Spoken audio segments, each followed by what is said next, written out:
Hello, everybody. How's it going? Azren, the language nerd here. I'm the owner of the Calgary Language Nerds, and this is part two of the introduction to my course on how to learn another language. I don't really have a lot that I'd like to say today before we get started, and so let's just dive right in. I'm going to share my screen. Here we go. So last time, this is where we left off. We completed the first chunk of the introduction, and we left off at the curriculum introduction for this course. So that's where we will begin today. So as you know, this is a step-by-step curriculum for all levels of language learners. If you complete this entire program that you're going to watch over the weeks and months to come, and you actually do everything that is in the curriculum, you should end up with a pretty darn advanced level in the language that you're trying to learn. Okay. There's a few important notes that you must be aware of as you are learning a new language. The first one is that not everything is going to translate directly. So what does this mean? This means that let's say you're learning Mandarin or Japanese or whatever the case may be. A word in English may not have a direct translation in Mandarin or in Japanese or whatever language you're trying to learn. So for instance, I just learned something last night, or rather yesterday evening. I currently run a Mandarin English language exchange online. So we have native Mandarin speakers who come to practice English, and then we have native English speakers who come to practice Mandarin. And then we help each other practice each other's language. And one of the individuals at the class we had yesterday, at the language exchange yesterday, he is someone who's from America, but he speaks Thai. And he was talking about how in Thai, there are many different ways that you could say he or she. His estimation, I don't know if this is right or wrong because I don't speak Thai, but his estimation was that there must be something like 100 different words for he or she in Thai, depending on the situation and depending on the context. Luckily, he said you don't use 100 of them every single day. You probably use like 15 or 20 every day. But even that, 15 or 20 words for he or she, that is nothing like English. English, we have he and she. I suppose we have it. You know, it is another third person pronoun for people that are a little bit more, know a little bit more about technical language and linguistic terms. So this is going to happen a lot. It's going to happen a lot. And you must be aware of this. So that begs the question, what do you do? What do you do if you encounter something that doesn't have a direct translation? You're trying to learn how to say he, and the person tells you, well, there's 100 different ways to say he. And you're like, what do you do? Well, let me show you. So to demonstrate this, I've given an example from Mandarin, okay, to demonstrate what you would do. Mandarin does not have a direct translation for the word yes and no. If you don't speak Mandarin, that must seem so strange because yes and no are such basic words in English. And they're some of the first words that people learn when they're children and babies. And so one might wonder, how can a language not have a word for yes and no? How does that even work? So here's what I would do. And this is actually what I did when I was learning Mandarin. First, in my notes, I wrote down, okay, I want to know how to say yes and no. Beside it, in like a little box, I made a little table and I said, my tutor said that you can say 是 for yes and 不是 for no, but not always. I'm going to put more information about this on my additional notes page. So I'm going to write more notes about this, right? And then I've included a memory hook, something that helps me remember. So 是 kind of sounds like sure in English. Sure is basically a synonym for yes. So that was something I used when I was learning Mandarin to help me remember how to say yes. So if you look at what I did, for example, when I was learning Mandarin as a beginner, I wrote down a generalized answer for how you would say yes and no. Even though it's actually way more complex than that. I start off by writing a generalized answer. So if you're trying to learn a language that has 100 ways to say he and she, well, you might just need to learn one or two common ones to start. You might just have to learn one or two, right? And to say, okay, I'm just going to stick with these for now. With time, I'm going to learn more. And with time, I'm going to dig into this further and I'm going to learn what grammar is behind this and I'm going to figure this out. But initially, you need something simple for you to grasp onto and be able to use. And you know it's not perfectly right, but it's better than trying to tackle a really complex grammar point and having no clue what to say. So start with something simple that can work some of the time or most of the time, and then you're going to learn the grammar behind it over time. Okay, does that make sense? So in this curriculum, as you're going through it, there's going to be lots of pages I provide you with additional notes. So I should be more specific. For people who purchase the workbooks, one of the things that you'll have in all the workbooks are these additional note pages. If you don't purchase one, that's okay, but you're going to need some kind of notebook, whether it's physical or digital, because you're probably going to need to write some notes, most likely. Depending on how you learn, I suppose, but the vast majority of you, I think, will probably need something to write some notes on. So for example, this is what an additional notes page might look like, right? If I were taking notes, as I wrote up here, if I were taking notes about the yes and no conundrum in Mandarin, I may write something like this. So my notes would probably look exactly like this or something like this. This is just how I write notes. Everyone has their own note-taking systems and preferences, but this is to give you an example. So I would write in my notes how to say yes and no in Mandarin. Mandarin doesn't have a word for yes and no. Instead, my tutor said that they just repeat the verb. Here are some examples that my tutor gave me. 你要喝茶吗? Do you want tea? Do you want to drink tea, actually, is what this should say. Do you want to drink tea? 要 means yes. Since the main verb of the sentence is 要, I simply repeat that verb to say yes. Let me write some more examples on the next page. This is like literally word per word what I probably write to myself. 你是加拿大人吗? Are you Canadian? 是 yes. 你喜欢他吗? 喜欢 yes. When it comes to, so basically in Mandarin, you just repeat the verb to say yes, right? That's what you do. You repeat whatever the main verb in the sentence is, and that now means yes. Do you like him? Like. Are you Canadian? Am. You just repeat the verb, the key verb in the sentence. So I'm writing this to myself in my notes to explain to myself how to break this down. So if you're learning Thai or whatever language, and there's something that doesn't translate directly, such as yes and no in Mandarin, you're going to need to write out and learn what's the logic behind that concept in the language you're trying to learn. If Mandarin doesn't just have one word for yes and one word for no, well, they have to communicate that sentiment. There has to be some way to communicate yes and no. So it's now your job to go and figure out how the heck does this concept work in Mandarin. And you might need 3 or 4 pages of notes for you to write it to yourself, understand it, think about it, do some practice with it, ask a tutor, ask your speaking partner, discuss with them, watch some videos. It might take you 15 hours of research and practice and time to figure this out, but that's just a piece of learning a language, and that's okay. Some stuff takes a long time like this. Some stuff will not take a long time, right? If you read through my notes page here, I'll just point this out at the bottom, right? One trick my tutor gave me is that I can often just use 是 and 对 for yes, 不是 and 不对 for no. It doesn't always work, but I can just default to using those in a pinch.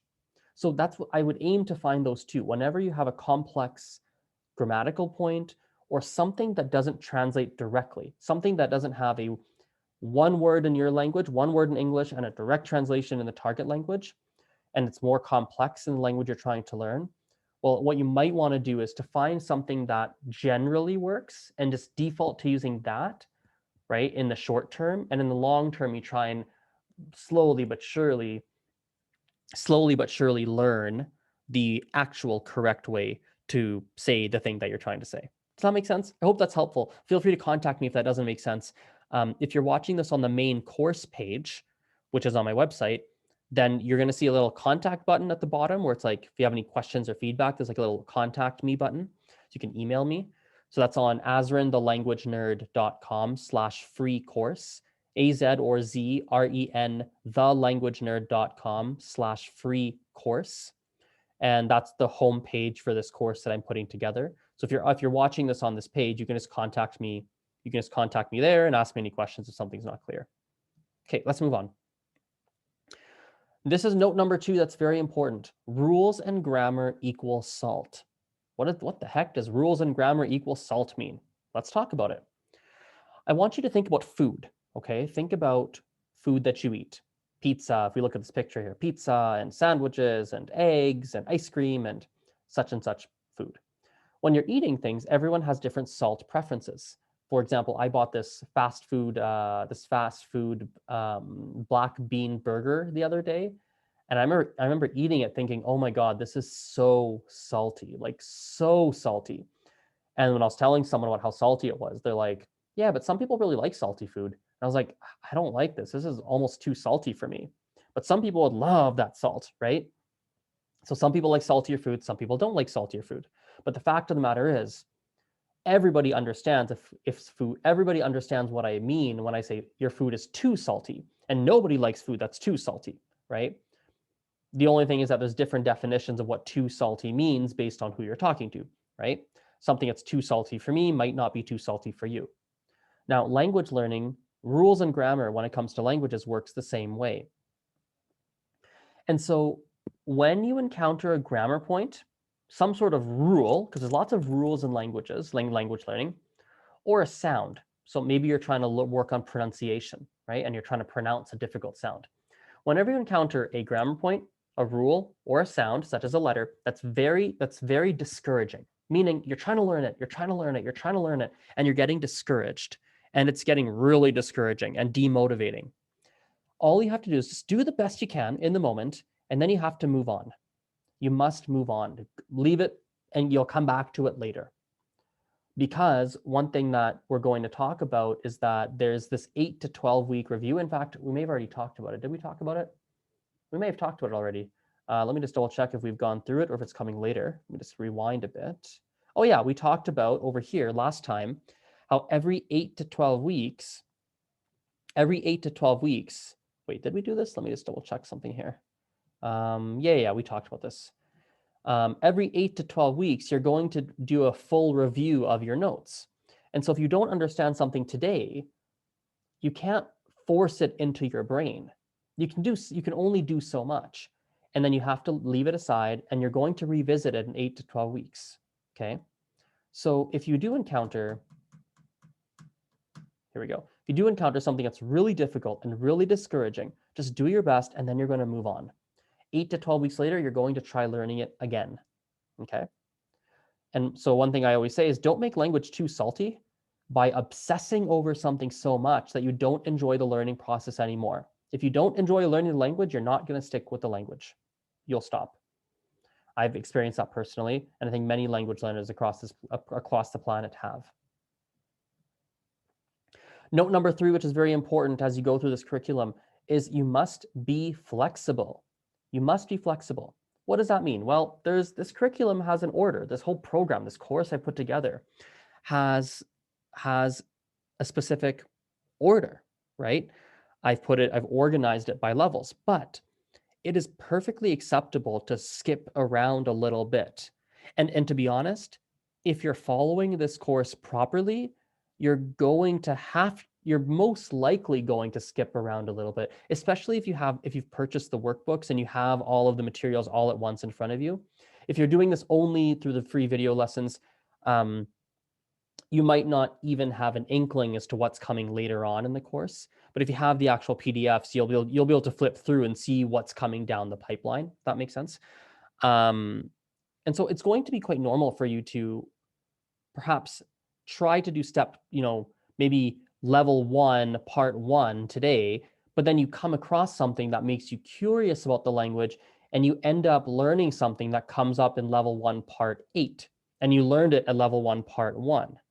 Because you're talking to your speaking partner or your tutor and something came up that you didn't understand and you asked your speaking partner or your tutor about it, he or she explained it to you, and then now you've learned something that technically you would have learned later on in the program. And that's totally fine. That's okay. There's no problem with that. So it's okay. Be flexible. Do your best to follow this in order, but understand that you're going to bounce around a little bit, and that is perfectly acceptable. I saw this meme maybe a couple of days ago, and it was something like how language, it's like there's 2 pictures. Picture 1 is how languages is taught in a classroom, and it's a very calm classroom. People are taking their notes. And then the picture beside it is how language is actually used by native speakers. And it's the same classroom, and it's all these kids throwing their papers in the air and being absolutely crazy. And I think that's how language is. Language has a spontaneous, sporadic, chaotic element to it. And it's important to incorporate that into your learning. You have to learn in somewhat of a structured fashion.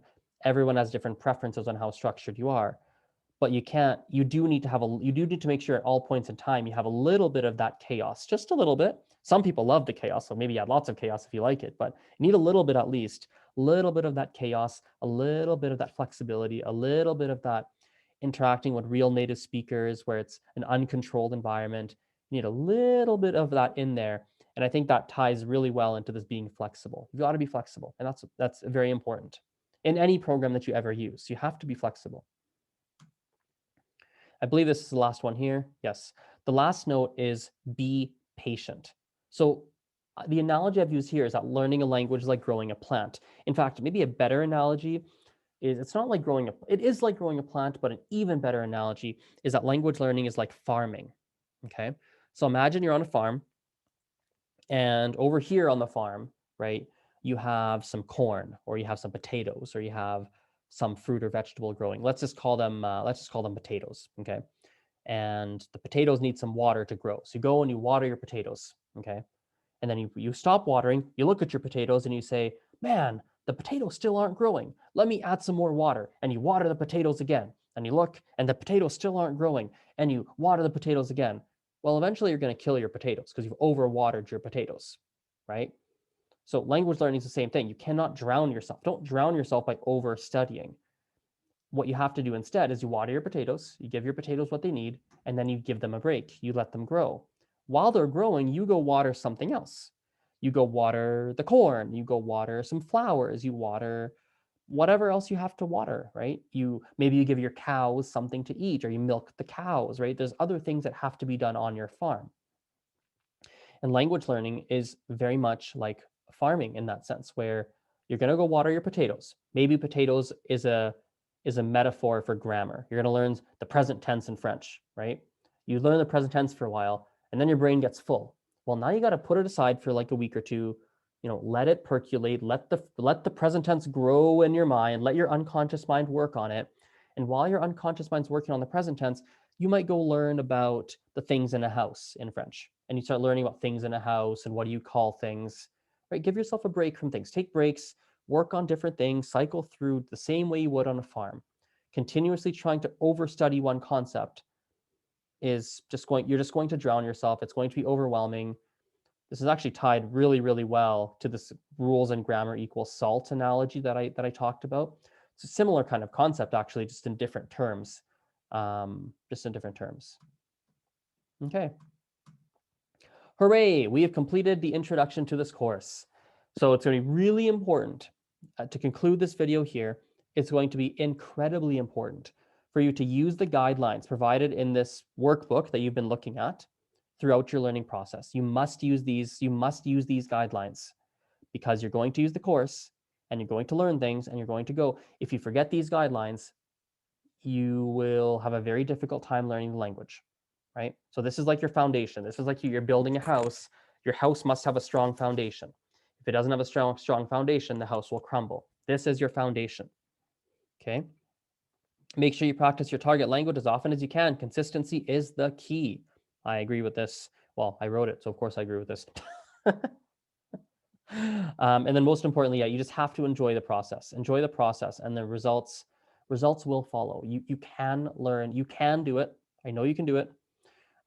Even people that are quote unquote hopeless. Some people feel that they're really bad at learning a language, or they've struggled before, they failed before, they've tried things that didn't work. I know that I know that you can do it. I've worked with enough people now. I've seen people that really struggle, and I've seen them figure it out. I've seen people that, when I say really struggle, I mean really struggle. I've seen it with my own eyes now.